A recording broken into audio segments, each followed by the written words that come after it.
Red Bull has a target on its back away from the track as well as on it. The relationship between Red Bull's two F1 teams is coming under increasing scrutiny, something that's likely to become an even bigger talking point when Red Bull Racing and the rebranded AlphaTauri team actually partly share the same base in 2024. Much as it has tried to move on from its junior team label since ditching the Toro Rosso name after 2019, the sister team is very much Red Bull's second priority. It is nowhere near as competitive, nowhere near as popular, and nowhere near as relevant to Red Bull Racing's rivals until it starts to perform well, just like AlphaTauri did in the latter stages of 2023, when having spent most of the season in last place, a late surge of points finishes jumped it ahead of Haas and Sauber and almost Williams too. And whenever the second Red Bull team does anything remotely head-turning, it immediately raises concerns about how that has been achieved, because this is F1 where skepticism is rife.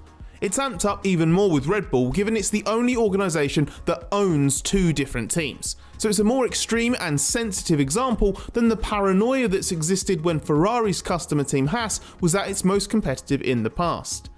It is, however, rooted in the same principle, a quite rapid, eye-catching improvement in performance that leaves others wondering how that was achieved and reviving a well-established complaint about rules that let teams work so closely together. So this is more than the standard gripe about a backmarker team starting to interfere with the usual point scorers, although it has become a public issue precisely because of AlphaTauri's end of season form, which led to McLaren declaring the AT04 the best car in low speed corners by the final race. The AlphaTauri was heavily upgraded through the season, with close attention paid by rivals to the sequence of floor updates from the Singapore Grand Prix onwards, as variants appeared in Austin and in the season finale in Abu Dhabi as well. AlphaTauri's Singapore package was a significant overhaul that included a switch to parts of the Red Bull RB19's rear suspension, having started the season using the RB18's rear end, as using older Red Bull parts has been the team's preference for several years. Even though a mid-season switch is unorthodox, it's allowed by F1's regulations, governing which parts a team may purchase from another, and is not really any different to any team doing their own suspension upgrade. And Red Bull had made it clear it wanted AlphaTauri to better maximise the shared parts rules given the performance of the main team. AlphaTauri though has continued to assert that its own aerodynamic development has been the primary driver of its 2023 improvement. And it counters McLaren's, how shall we say it, pointed congratulations by claiming its car is also slow on the straights, so it has focused a lot on adding downforce without being able to refine the aerodynamic efficiency. The attention this is getting reflects the fact that the rate and quality of AlphaTauri's upgrades this season has caught the eye of teams that are for now still more competitive. It's only going to increase as Red Bull moves part of its second team closer to Red Bull Racing's headquarters too. This is a combined result of AlphaTauri's 2022 underperformance, the reappraisal of Red Bull's F1 operations in the wake of Dietrich Mateschitz's death in October last year, and a longer-term process to simplify the former Minardi team's awkward reliance on multiple locations. In the UK alone, there are 3 places that feed into the production of an AlphaTauri F1 car. The team shares the Red Bull Racing wind tunnel in Bedford, takes components built by Red Bull Technology in Milton Keynes, and has its own aerodynamics base in Bicester. Then there's the main team headquarters in Faenza, Italy, from the old pre-Red Bull Minardi days. The lease for the Bicester site in the UK was up, so Red Bull decided to relocate elements of its second team to a new facility on the Milton Keynes campus that includes Red Bull Racing, Red Bull Technology, and Red Bull Powertrains. By September next year, it should also house the AlphaTauri design team, research and development facilities, and production equipment. This will be a very obvious public manifestation of a problem that is beginning to escalate behind the scenes. Some teams want collaborations to be clamped down on more for the next set of rules in 2026 and have that augmented by the Concord Agreement as well, to put more emphasis on independence within F1's governance, not just its regulations. The reason for the concern is simple. Theoretically, it would be a big advantage if two teams were to split the research and development of certain items between them, not just share any aerodynamic secrets. There are obviously measures within the rules to prevent that. Beyond the list of what parts teams can and cannot buy from one another, the regulations do outline strict requirements for preventing the transfer of data, designs, drawings, or any other intellectual property, the receipt of information, consultancy, or any other kind of services from another competitor, or the sharing of any methodologies. But while there's been no specific accusation of wrongdoing, the implication is that some teams still feel the rules need to be tighter to reduce the risk. Although the FIA doesn't want to get into monitoring personnel's day-to-day movements to police any and all potential exchanges across teams, one example of other ideas that have been discussed is for the FIA to be able to conduct spot checks of team facilities at almost no notice. There's also set to be further guidance issued to teams about what can be done to convince the FIA that nothing untoward is happening behind the scenes.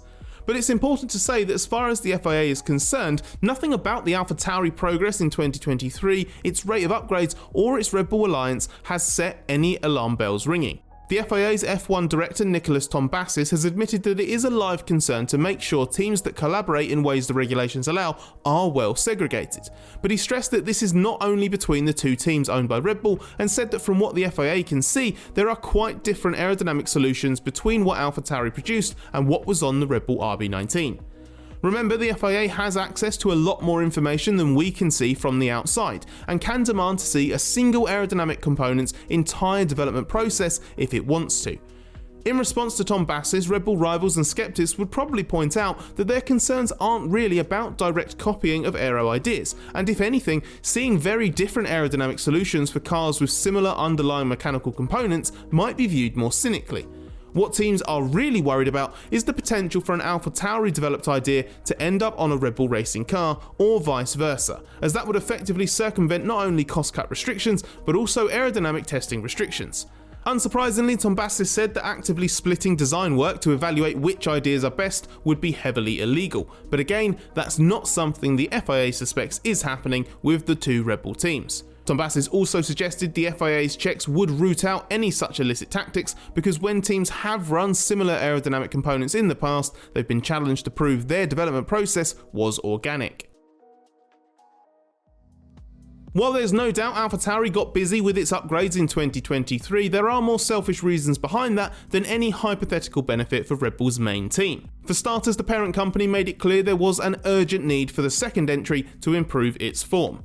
It's long been felt that Red Bull would not hesitate to sell AlphaTauri unless it became a more efficient and more successful team, especially since Mateschitz died.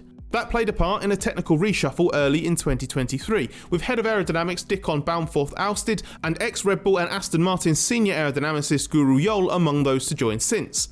Improved aerodynamics and bits of the RB19's rear end helped transform the performance, but there was no single magic switch. AlphaTauri actually improved gradually, and the late season burst of points finishes was as much about the team finally converting its potential as it was making further gains. As for the rate of the upgrades, the lack of spares in Abu Dhabi showed not just how desperate AlphaTauri was to add performance to its car, but also how it was potentially cutting corners to expedite production and reduce costs. It supported AlphaTauri's failed but valiant attempt to overhaul Williams for 7th in the championship at the final round, although it gained around $20 million in prize money by jumping to 8th anyway, and has given the team real-world data to finalise the early version of its 2024 floor. As for Red Bull Racing, the link between the two teams has been generally brushed off as no different to any other supplier-customer relationship in F1. Red Bull Racing team boss Christian Horner says that AlphaTauri will determine its own success by using the tools and parts as best they can. Horner said we're an awfully long way away from a pink Mercedes situation, referencing the Racing Point copying saga of 2020, when the team now known as Aston Martin closely replicated the title-winning Mercedes aerodynamic design from 2019 and bought as much of the underlying architecture as the rules allowed. Since then, it's been permissible for a team to be influenced by the design or concept of a rival, but just reverse engineering ideas from photos or scans is not permitted. Even a similar design has to be developed by legitimate independent work. But even though there has been some discussion around the prospect of next year's AlphaTauri looking like an RB19 clone, that's not necessarily on the cards. And based on what's emerged at the end of 2023, it's not what Red Bull's rivals are most concerned about anyway, or what's going to become a bigger topic in 2024.